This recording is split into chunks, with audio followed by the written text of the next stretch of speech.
लेखक परिचय।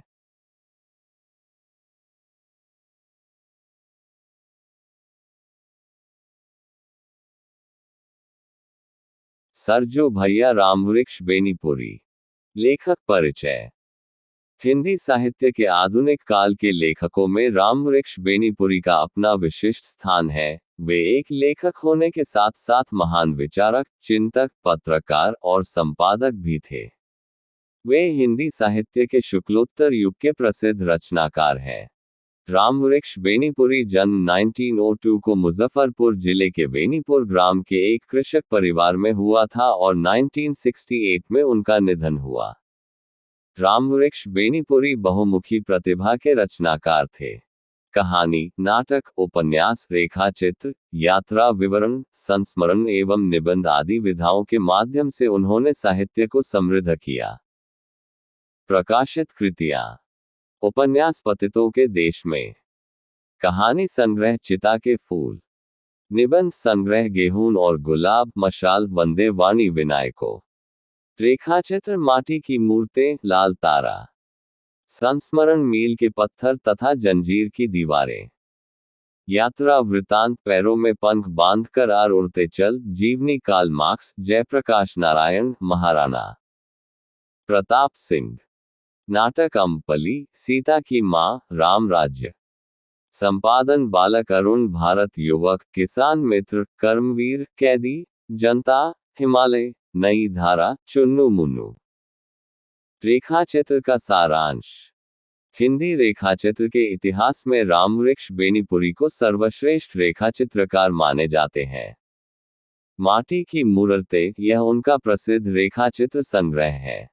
इस संग्रह में इन्होंने भारतीय समाज के उपेक्षित जीवन के पात्रों को चुनकर उनको नायक का दर्जा दिया है। इसका प्रमाण सरजू भैया नामक रेखाचित्र है। सरजू भैया रेखाचित्र में सरजू भैया का स्वभाव परोपकारी दिखाया है, जो दूसरों की खातिर अपने आप को मुसीबतों में डाल देते हैं। सरजू भैया की गिनती गांव के सबसे लंबे और दुबले आदमियों में होती है। उनका रंग सांवला है, बगुले को से लंबी लंबी टांगों जैसे बाहें, कमर में धोती पहनते हैं, कंधे पर अंगोछा डाले रहते हैं। जब वे खड़े होते हैं तब आप उनके पसलियों की हड्डियां गिन लीजिए। उनको देखने से तो उनकी तस्वीर निस्संदेह किसी भूखमरे, मनहूस आदमी की मालूम होती है। सरजू भैया लेखक के गांव के चंद जिंदादिल लोगों में से एक है। बड़े मिलनसार, मजाकिया और हंसोड़ है। वे जब दिल खोलकर हंसते हैं तो शरीर भर में जो सबसे छोटी चीजें उन्हें मिली हैं वे उनके पंक्तिबद्ध छोटे छोटे दांत हैं। तब वे बेतहाशा चमक पड़ते हैं। सरजू भैया के पास खेती थी, रुपये का अच्छा लेन देन था। परिवार भी बड़ा नहीं था और नहीं खर्चीला। लेकिन सरजू भैया के पिता मरते ही लेन देन चौपट हो गया। बाढ़ ने खेती बर्बाद कर दी और भूकंप ने मकान का सत्यानाश कर दिया। सरजू भैया हर समय लोगों की मदद करता है। गांव में यदि किसी का बच्चा बीमार होता तो वैद्य को बुलाने सरजू भैया को भेजा जाता था। बाजार में किसी का सौदा खरीदने से लेकर छोटे मोटे काम के लिए लोग सरजू भैया को बुलाते थे। सरजू भैया का दरवाजा लोगों के लिए हमेशा खुला रहता था। सभी ने उसे सीधा समझकर ठगने की कोशिश की। इसमें सरजू भैया की खेती भी चौपट हो गई। इस कारण सरजू भैया किसी व्यवसाय में भी सफल नहीं हुआ। सरजू भैया अपने सीधेपन के कारण एक दिन सूदखोर धन सेठ के चंगुल में फंस गया।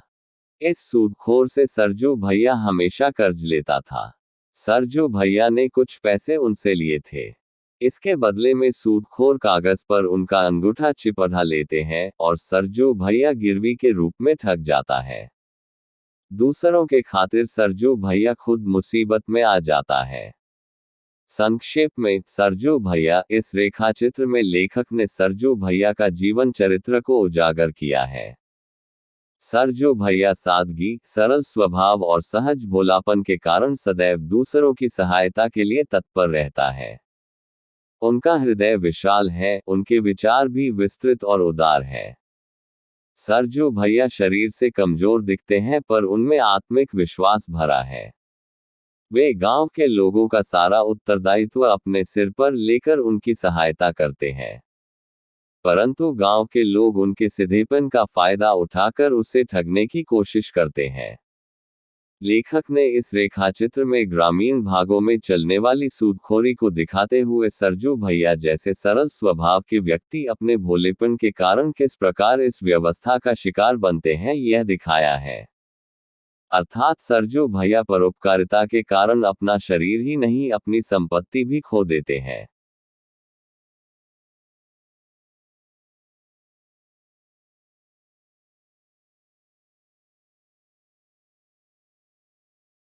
सरजू भैया अभ्यास प्रश्न।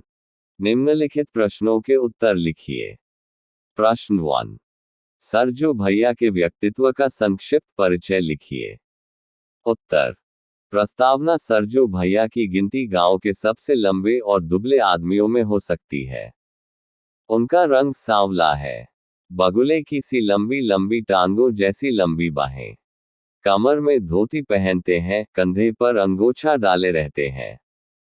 जब वे खड़े होते हैं तब आप उनकी पसलियों की हड्डियां गिन लीजिए। नाक खड़ी सी और लंबी सघन भरदे।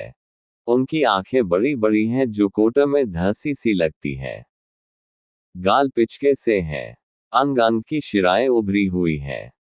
कभी कभी मालूम होता है मानो ये नरसों नहीं, उनके शरीर को किसी ने पतली डोरों से जकड़ रखा है। सरजू की सूरत।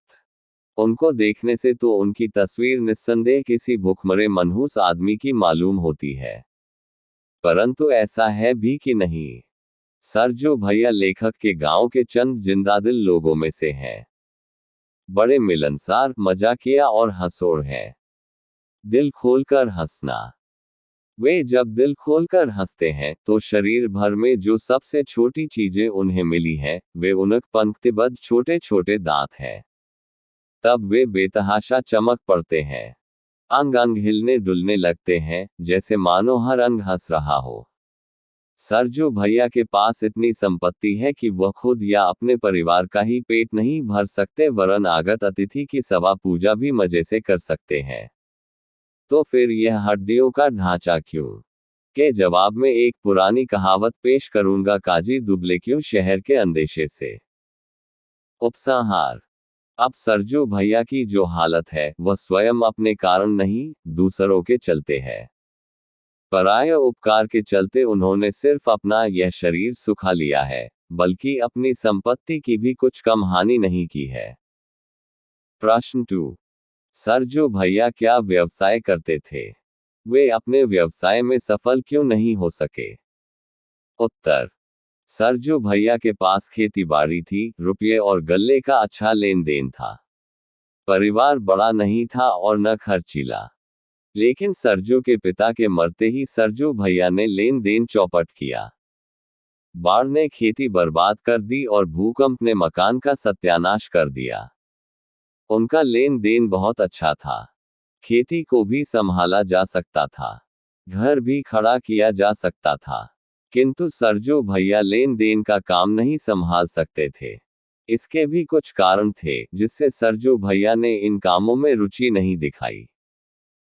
लेन देन, जिसे नग्न शब्दों में सूदखोरी कहिए, चाहता है आदमी अपने आदमीपन को खो दे, वह जौक खटमल नहीं, चीला बन जाए।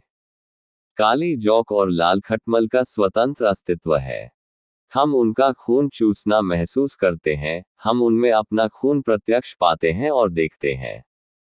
लेकिन चीतर, गंदे कपड़े में उन्हीं सा काला कुचेता रंग लिए वो चीतर चुपचाप पड़ा रहता है और हमारे खून को इस तरह धीरे धीरे चूसता है और तुरंत उसे अपने रंग में बदल देता है कि उसका चूसना हम जल्द अनुभव नहीं कर सकते, और अनुभव करते भी हैं तो जरा सी सुगबुगी या ज्यादा से ज्यादा चुनमुनी मात्र, और अनुभव करके भी उसे पकड़ पाने के लिए तो कोई खुर्दबीन चाहिए। आए इस तरह सूद पर दिए धन का सूद प्राप्त करने के लिए राजू भैया भीतर नहीं बन सकते थे। उनके इस लंबे शरीर में जो हृदय मिला है वह शरीर के ही परिमाण में है, अर्थात बड़े दिलदार है।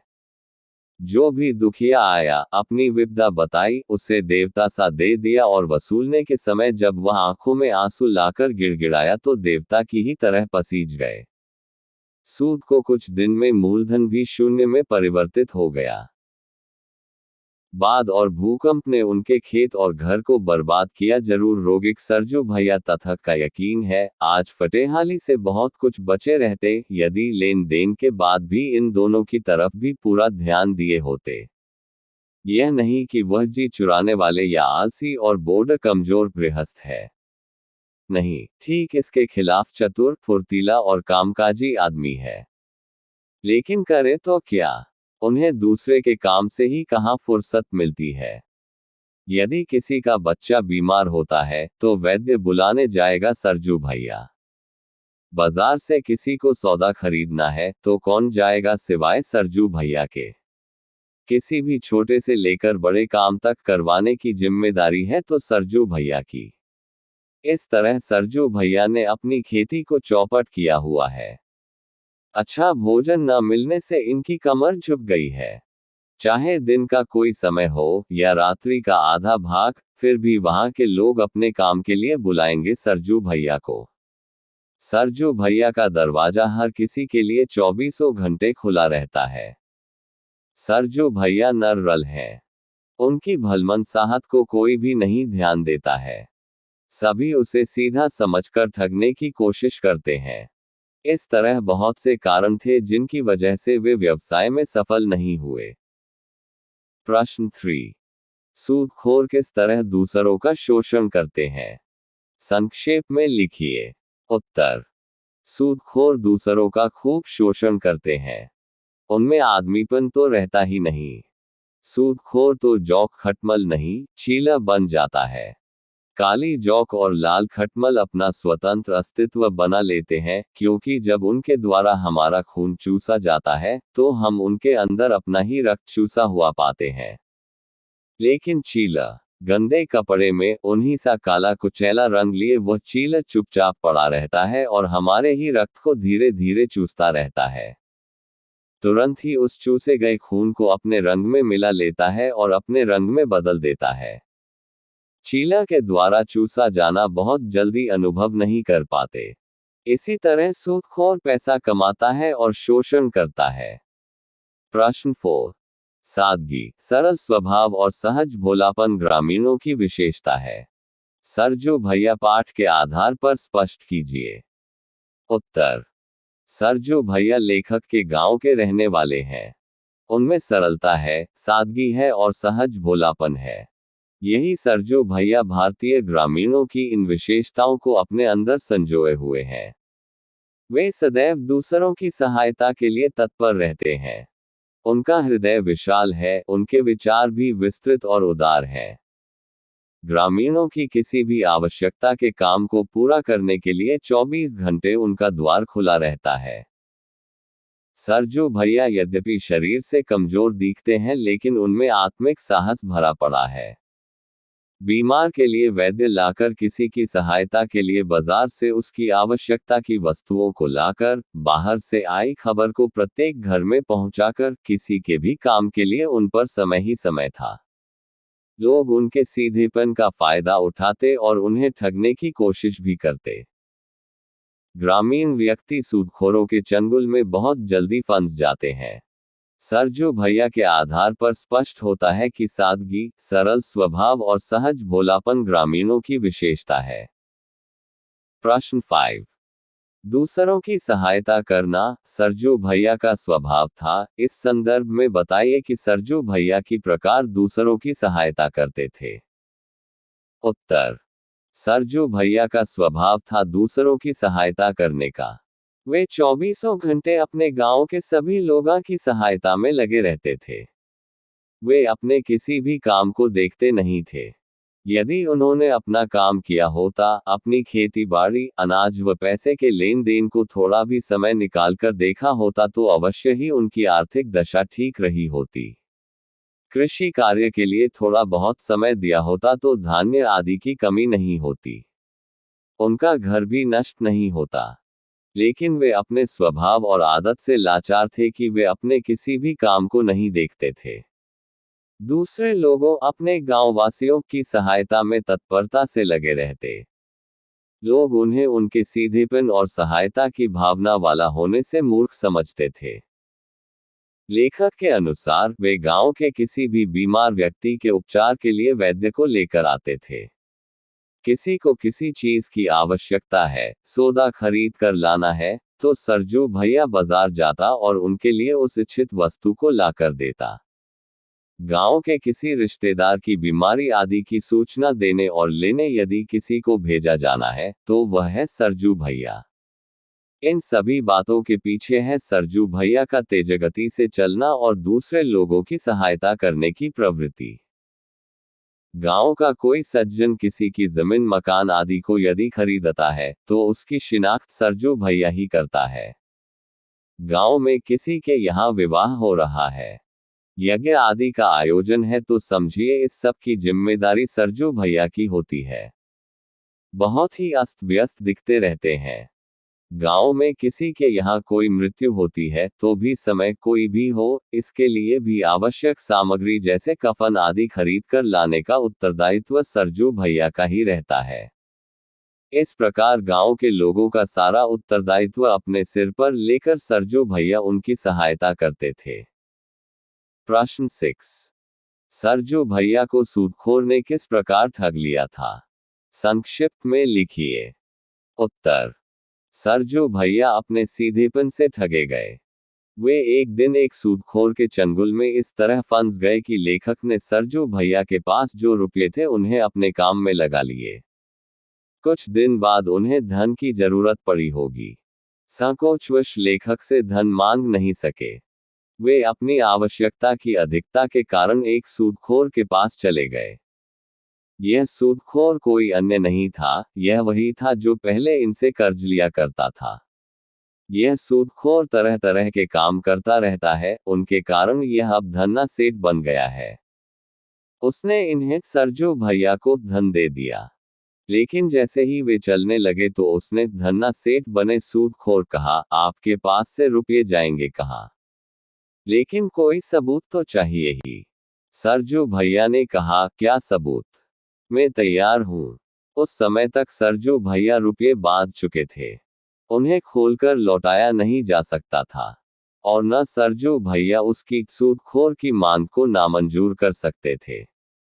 सूदखोर ने कहा, नहीं नहीं, कुछ नहीं, कागज पर सिर्फ निशान बना दीजिए। आपसे बाजाप्ता है, नोट क्या कराया जाए? सरजू भैया ने बम्भला की तरह कजरोटे से अंगूठा बोरकर कागज पर चिपड़ा दिया और चले आए, मानो किसी आधुनिक एंटानिया ने किसी कलजुगी शाइलॉक के हाथ में अपने को गिरवी कर दिया। अब वह कहने लगा कि रुपये जल्दी लौटा दो, अन्यथा नालिश कर दूंगा, और नालिश कितने की करेगा, कौन ठिकाना। यह तो सरजू भैया की बेचारगी बोल रही थी। लेखक उनके मुख की ओर आश्चर्य से देख रहा था। लेखक ने कहा, आपने ऐसी गलती क्यों कर दी? लेकिन इसके अलावा उनके पास इसका जवाब क्या दे सकते थे? बस यह कि क्या करूं, रुपये बांध चुका था। इस प्रकार सूरज भैया को सूदखोर ने ठग लिया था। सरजू भैया अति लघु उत्तरीय प्रश्न। प्रश्न 1। लेखक रामवृक्ष बेनीपुरी का सरजू भैया से क्या संबंध था? उत्तर: लेखक का सरजू भैया से कोई खून का रिश्ता न था। वास्तव में सरजू भैया का सगा छोटा भाई जाता रहा। लेखक ने उन्हें अपना बड़ा भाई मान लिया और स्वयं उनके छोटे भाई बन गए। प्रश्न 2। सरजू भैया का खेत और घर कैसे बर्बाद हो गए? उत्तर: बाढ़ और भूकंप ने सरजू भैया के खेत और घर बर्बाद कर दिए थे।